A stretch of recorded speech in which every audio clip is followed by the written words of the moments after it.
कार्यक्रम के पुण्यार्चक हैं आयोजक श्री दिगंबर जैन साधु सेवा समिति, शामली, उत्तर प्रदेश। सभी गुरु भक्तों का एक ही प्रण, साधु सेवा और समर्पण। इसी भाव एवं भावना के साथ कार्य कर रहा है साधु सेवा ट्रस्ट। हम जानते हैं हमारे गुरुओं ने हमें इतना सब कुछ दिया, परंतु हमने अपने गुरुओं के लिए क्या किया, ये सवाल जरूर उठता है। देश के कई ऐसे प्रांत हैं जहां पर दिगंबर मुनियों को विहार करने में बहुत कठिनाई आती है। चौके वाले न मिलने पर विहार के दौरान आहार की व्यवस्था भी नहीं बन पाती। कई गांव व शहर आज भी ऐसे हैं जहां साधु संतों के चातुर्मास नहीं हुए हैं। इन सब को देखते हुए श्री साधु सेवा ट्रस्ट का उदय हुआ, जिससे दिगंबर मुनियों के आहार, विहार, प्रवास आदि की व्यवस्था को सुचारू रूप से बनाया जा सके, जिसके माध्यम से हमारा समाज, धर्म, संस्कृति सब सुरक्षित रह सकते हैं। क्यों न हम भी अपनी चंचला लक्ष्मी का सदुपयोग करें एवं अपने सच्चे गुरुओं की रक्षार्थ हेतु आगे आएं। योजना: परम संरक्षक 1,11,111 रुपए, वरिष्ठ संरक्षक 51,151 रुपए, संरक्षक 31,131 रुपए, आजीवन सदस्य 21,121 रुपए, सदस्य 11,111 रुपए। खाता विवरण: account name VVSP Sadhu Seva trust, bank name HDFC bank limited, account number 50200073358170, IFSC code HDFC 0001273, trust PAN card AADTV 8567E, mail ID vvspsadhusevatrust@gmail.com।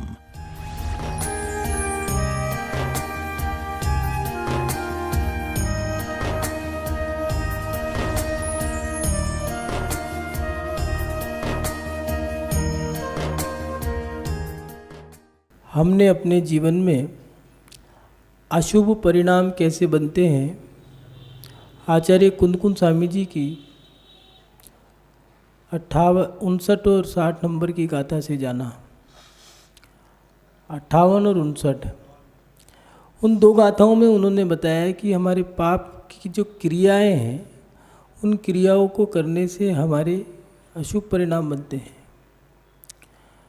अशुभ परिणामों को हमने जान लिया और उन क्रियाओं को भी हमने धीरे धीरे छोड़ना शुरू कर दिया।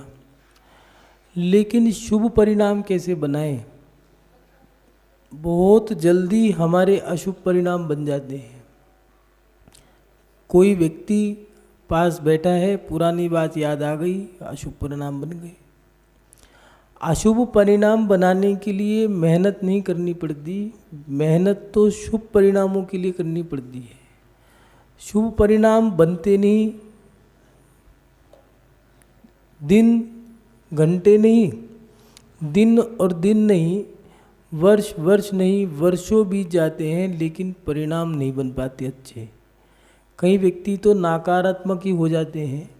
कई लोगों के मन में बातें भरी रहती हैं, मुझे उसने ऐसा कह दिया, मुझे वैसा कह दिया, वो पुरानी बात याद आ गई, बस बैर मोल ले लिया, कोई बात कह दी, लड़ाई झगड़ा करने लग गए। इन सब चीज़ों से हमारे परिणाम अशुभ बन रहे हैं, बन रहे थे, बनते रहेंगे। तो शुभ परिणाम कैसे बनाएं? सब जानते हैं अशुभ क्रियाओं से अशुभ परिणाम बनेंगे और शुभ क्रियाओं से शुभ। अच्छा सोचोगे तो अच्छा और बुरा सोचोगे तो बुरा परिणाम बनेगा। लेकिन अच्छे परिणामों को बनाने के लिए हम विचार क्या करें, चिंतन क्या करें, इस पे भी थोड़ा सा ध्यान देना पड़ेगा। इसके लिए आचार्य कुंदकुंद स्वामी जी ने रैंड सार में दो गाथाएं दी हैं, 60 नंबर और 61 नंबर। 59 और 58 नंबर की गाथा में आचार्य कुंदकुंद स्वामी जी ने अशुभ परिणामों के बारे में बताया। 60 और 61 नंबर की गाथा में शुभ परिणामों के बारे में लिख रहे हैं। दवत्ति खाए 56 तत्पयथेषु सत्यनवगेषु बंधन मुख्ये तत्कारण रुव्ये बारसानुवेख्ये रैणत्यस्य रुव्ये अज्जाकम्मे दयादिस्सधम में इच्चेव मायिज्ञ जो वट्ठई सो होई सुभावो। आचार्य भगवान लिख रहे हैं, 6 द्रव्य, 5 अस्तिकाएँ, 6 द्रव्य हैं जीव, पुद्गल, धर्म, अधर्म, आकाश, काल। इन द्रव्यों के बारे में चिंतन करके 5 अस्तिकाएं जीव, पुद्गल, धर्म, अधर्म, काल, 7 तत्व दिए हैं जीव, अजीव, आसव, बन, संवर, निजरा, मोक्ष। इन 7 तत्वों पर अपन चिंतन कर सकते हैं, कितने कर्म बांध रहे हैं, कैसे कर्म आ रहे हैं, कितने कर्मों को रोकने का काम किया, कितने कर्मों को हमने बांधने का काम किया, कर्म बांधे कितनी तीव्र गति से, कितनी मंद कषाय हमने रखी। इन चीज़ों से 2 काम होते हैं, परिणाम शुभ होंगे और कर्म सिद्धांत का गणित लगाओगे तो पाप से भी डर लगेगा कि हमने कितना पाप किया, कितना पुण्य किया, कितना धर्म किया, कितना अधर्म किया, कितना क्रोध किया, कितनी कषाय की, कितने कर्म बांधे और कितने कर्म काटे। हमने यात्रा करी सम्मेद शिखर की। मान लो सम्मेद शिखर की यात्रा कर रहे हैं। यात्रा करने के लिए हम घर से निकल गए, ट्रेन में बैठे, बढ़िया से बढ़िया हमने सामग्री खरीद ली है, पहनने की, खाने की, घूमने की। वहाँ जाकर के एसी कमरा भी ले लिया और पहाड़ पे चढ़ना था, वो यात्रा भी हमने कर ली है, चाहे बाइक से, चाहे गाड़ी से या डोली से। पहाड़ पे चढ़ने के बाद हमने दर्शन किए और सामग्री चढ़ा करके नमस्कार करके भूख प्यास के कारण हम बाहर आ गए और नीचे बैठ कर के हमने भोजन कर लिया। जिसके हाथ का भोजन किया वो मांसाहारी था, जिसका व्यवसाय बढ़ाया वो मांसाहारी थे। हम नीचे उतर के आ गए, अब बाजार घूम रहे हैं, मौज मस्ती कर रहे हैं। अब हिसाब लगाओ कि हमने जो यात्रा करी थी उस यात्रा में हमने धर्म कितना किया, कर्म कितना किया, धर्म ज़्यादा किया या कम किया, लाभ कितना हुआ, हानि कितनी हुई। जिस सम्मेद शिखर का हम विधान करते हैं, पूजा करते हैं, उस पे जाकर के तो हमने गंदगी फैला दी। अब सोचो कर्म कितना बंधेगा, कितना तीव्र बंधेगा, कितना मंद बंधेगा। उत्तम पहाड़, उत्तम क्षेत्र जहाँ से अनंत जीव मोक्ष गए, क्योंकि सम्मेद शिखर शाश्वत क्षेत्र है। अपन लोग कितना धर्म कर रहे हैं, कितना कर्म कर रहे हैं, इनका ही हमें चिंतन करना है। ये 7 तत्व जो है, जब इनका हम चिंतन करेंगे तब हमारे परिणाम अपने आप ही स्वतः ही शुद्ध होते चले जाएंगे। लेकिन चिंतन करें तो सही, समय जब निकालोगे और इन पर जब चिंतन करोगे, दृष्टि डालोगे तो आनंद आएगा, अच्छा लगेगा। लेकिन हमने दृष्टि डाली नहीं। अशुभ परिणाम बने कैसे? कहीं ना कहीं अभी दृष्टि पर में है, पाप में है। हिंसा, झूठ, चोरी, कुशिल, परिग्रह। अब कोई कहे कि हम तो ये करते ही नहीं, जैन धर्म में जन्मे हैं, हमारा तो कोई मतलब ही नहीं इनका, इनसे। करी नहीं, हो गई, चाहा नहीं, कर दिया। बच्चे का विवाह हुआ, शादी पक्की हो गई है, लड़का लड़की देख लिए, शादी पक्की कर दी है, सारी शॉपिंग हो गई, सब काम हो गए। मुनि महाराज के दर्शन करने गए। मुनि महाराज से कहा आशीर्वाद दे दीजिए, शादी है। आशीर्वाद दिया, शिक्षा भी दी, पूछ लिया विवाह कब का है, इस तारीख का, इतने बजे। ये तो रात का है, सुबह को करो। मान नहीं रहे। जितने लोगों को बुलाया उनकी हिंसा किसके हिस्से में गई? ये हिंसा हो गई चाहा नहीं था कर दी, पता लगा नहीं हो गई। छोटी सी तो हिंसा है रात्रि भोजन की। कितने आतिशबाजी जला के जीव मार दिए, कितने जीव खत्म हो गए। अब रिजल्ट क्या आएगा? कोई बात नहीं, छोटा सा है, विधान करा देंगे, माला कर देंगे। विधान करा के माला करके पाप नष्ट नहीं होंगे। उसका रिजल्ट क्या है? अब बच्चे जिनकी शादी हुई थी वो दुखी हैं, बीमार है, लड़ाई झगड़ा है, काम धंधे ठप हैं, बच्चों के बच्चे भी बीमार हैं, जन्म लेते के साथ ही बच्चे को शुगर है, किसी को कोई दूसरी बीमारी लगी है। वो कैसे लग गई? माँ के साथ जुड़ के आ गई। कर्म कैसे बंध गए, कैसे उदय में आ गए, पता ही नहीं चला और हम भोगने वाले बन गए। इन चीज़ों का जब हम हिसाब लगाते हैं, गणित फैलाते हैं, तब पता लगता है कि हमने क्या खोया क्या पाया।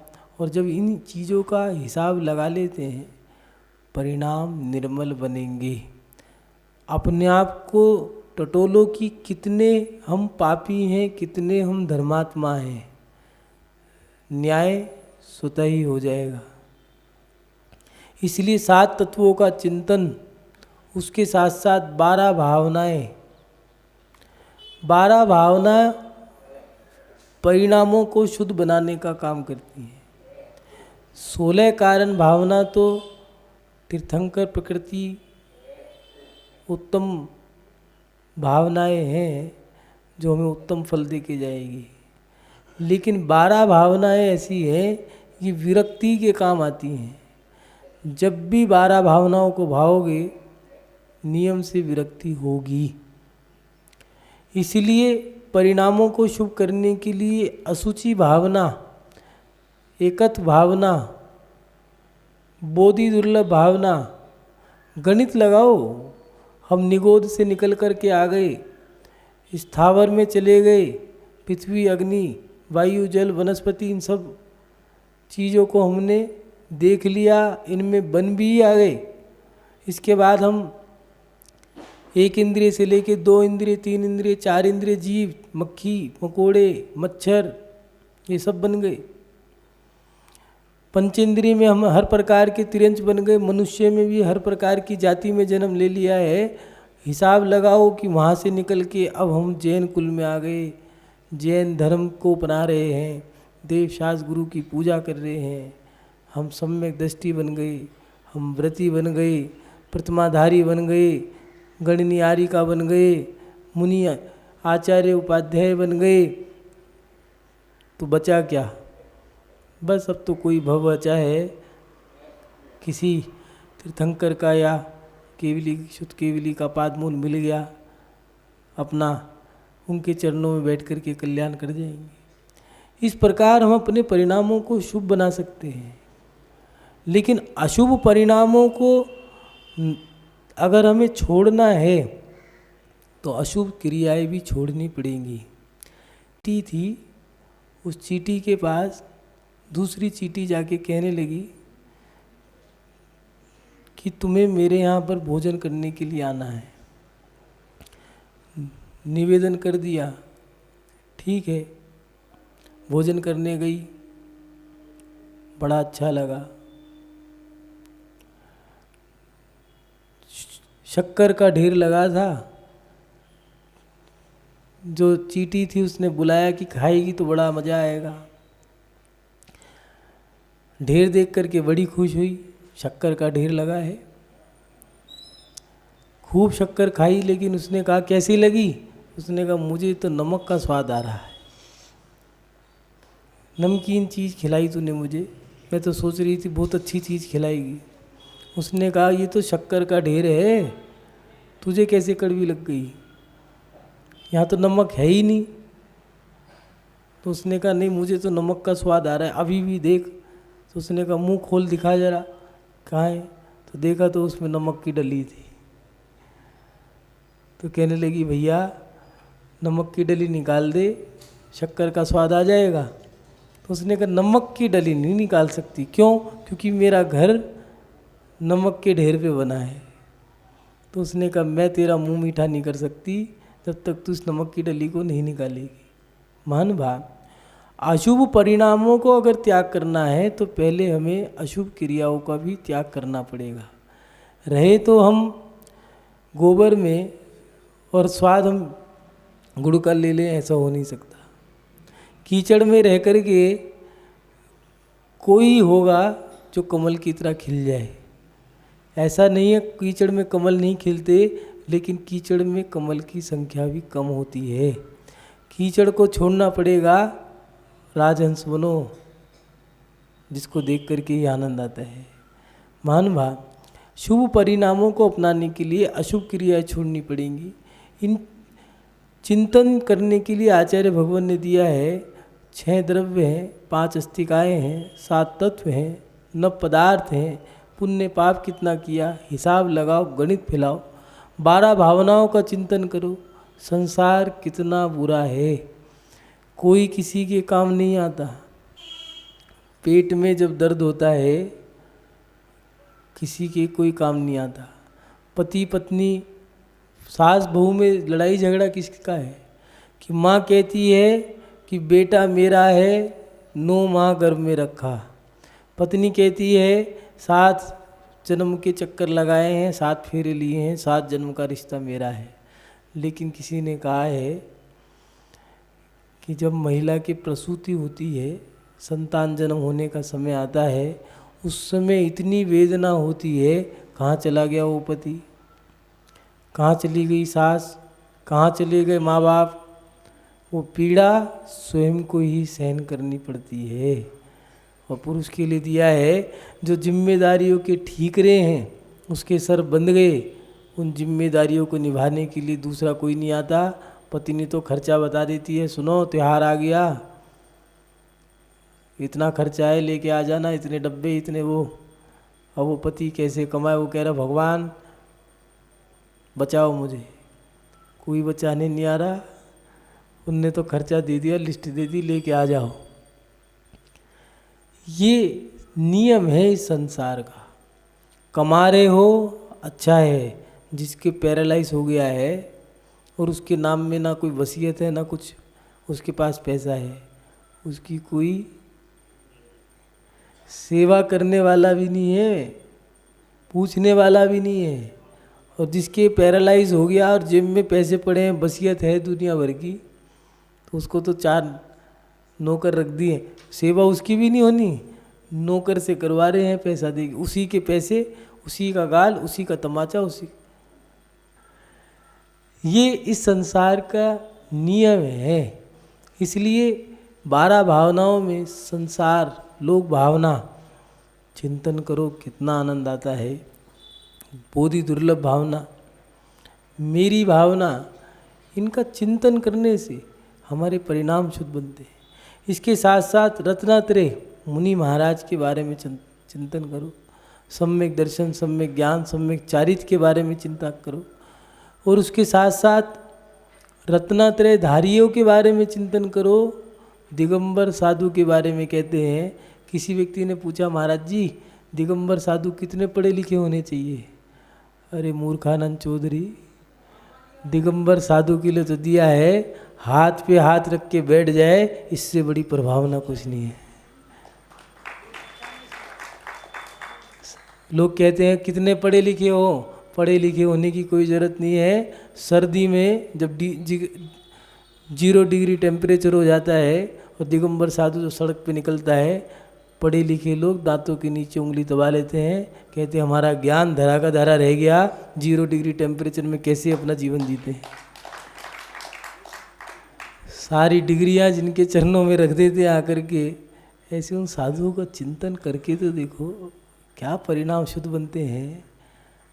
जब आहार देते पुराने बुजुर्ग लोग, एक बूढ़ी महिला से पूछा अम्मा आहार देते हुए तुम्हें कैसा लगता? कहने लगी महाराज जी आप बताओ आपको कैसा लगता? हमने कहा भैया हमें नहीं आनंद आता, हमें तो गड्ढा भरना है, आ जाओ। कहने लगी महाराज जी मैं तो जब आहार देती हूँ बस यही सोचती हूँ कि जंगल में खड़ी हूँ, चौथे काल के मुनिराज आ गए, मैं आहार दे रही हूँ मेरा। कहती बस मुझे नहीं पता मैं क्या दे रही हूँ, मेरे को तो इतना पता है मेरे घर में भगवान आ गए, मैं आहार दे रही। इन चिंतन से परिणाम विशुद्ध होते। परिणामों की विशुद्धि हमें ही बढ़ानी होगी, दूसरा कोई नहीं बढ़ाएगा। शुद्ध परिणाम किसी बाजार में नहीं मिलते, किसी बैठक में नहीं मिलते, किसी किताब में नहीं लिखे हैं। शुद्ध परिणाम हमें ही बनाने पड़ेंगे।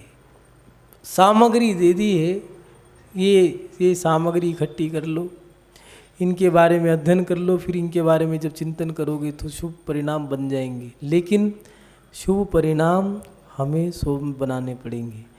एक बहुत अच्छी बात गुरुजी ने बताई थी, बाजार में भाव गिरे या बढ़े, बाजार में भाव गिरते भी हैं चढ़ते भी हैं। बाजार के भाव गिरे तो गिरने दो, कोई बात नहीं, चढ़े तो चढ़ने दो और गिरे तो गिरने दो, अपने भावों को मत गिरने दो। तुम्हारे भाव बड़े कीमती हैं, बाजार के भाव गिर जाएंगे चढ़ जाएंगे, लेकिन तुम्हारे भाव एक बार बिगड़ गए और बिगड़ते के साथ ही उसी समय गति आयु बंद गई तो कैसा वो कर्म फल दे के जाएगा। इसलिए अपने भावों को संभाल के रखो। ये मंदिर, ये शास्त्र भावों को शुद्ध करने के लिए है, भावों को बिगाड़ने के लिए नहीं है। लोगों ने कुछ अलग समझ लिया, युवाओं ने आज धर्म की परिभाषाएं बदल दी है। एक युवा कहने लगा मंदिर उस जगह का नाम है जहाँ हो लड़ाई झगड़ा। मीटिंग, हमने कहा मीटिंग का मतलब क्या होता है, कहते हैं जहाँ पर लड़ाई झगड़ा हो, तनातनी हो, ठना ठनी हो, उसका नाम है मीटिंग। भैया तुम युवा हो, कुछ भी कर सकते हो, क्योंकि युवा में अकल कम होती है, जोश ज़्यादा होता है। युवा को उल्टा कर दो तो वायु बन जाएगा। युवा वायु की तरह से उड़ना चाहता है, उसमें होश कम, जोश ज़्यादा है। लेकिन बुजुर्गों का उल्टा है, वृद्ध अवस्था में दिया है कि जोश कम होश ज़्यादा होता है। अगर युवा और वृद्ध दोनों मिल जाए तो फिर एक बहुत बड़ा कमाल हो जाता है। लेकिन युवा चाहता है कि वृद्ध मेरे हिसाब से चले, ये हो नहीं सकता। धर्म मंदिरों में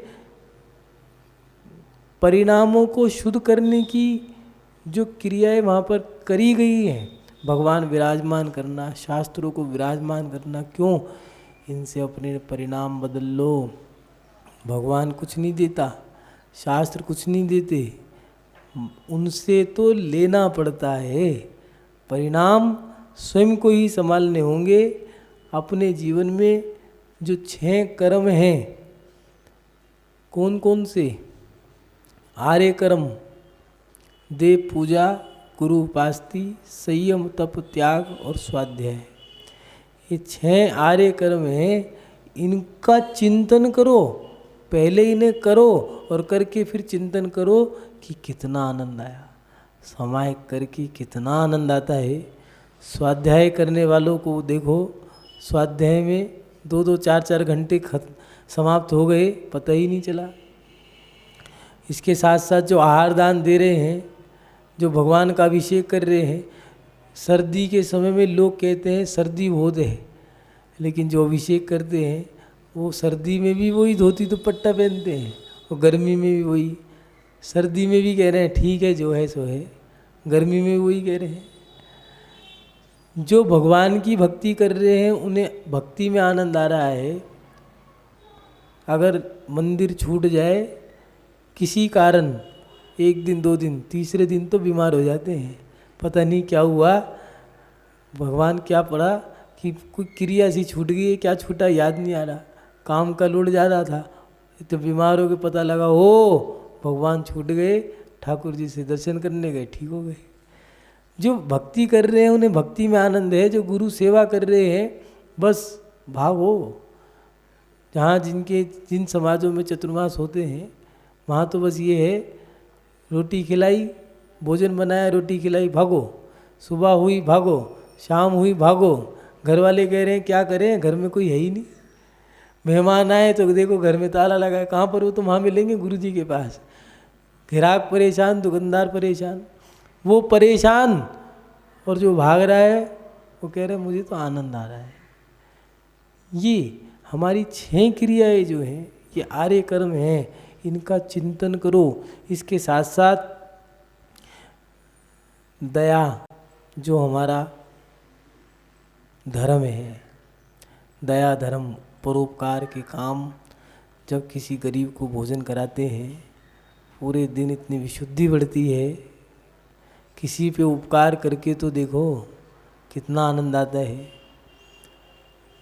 कभी करके देखना, एक थाली भोजन किसी गरीब को खिलाना, भिखारी को नहीं कह रहे हैं, गरीब को बुला के कहना कि आज आपको हमारे यहाँ भोजन करना है, और उसको भोजन कराना। जब वो चला जाए उसके बाद जो आपका चिंतन बनेगा, उस चिंतन को रात सोने से पहले तक उस कागज़ पे लिख लेना, और फिर एक दिन उस चिंतन को पढ़ना। तब देखना उस चिंतन को पढ़ के कितना आनंद आएगा, और वो दिन तो ऐसे ही बीत जाता है कि आज एक गरीब को भोजन कराया। परोपकार की क्रिया, जीव दया की क्रियाएं जो हैं, उसको करके हमें अच्छा नहीं आनंद आता है।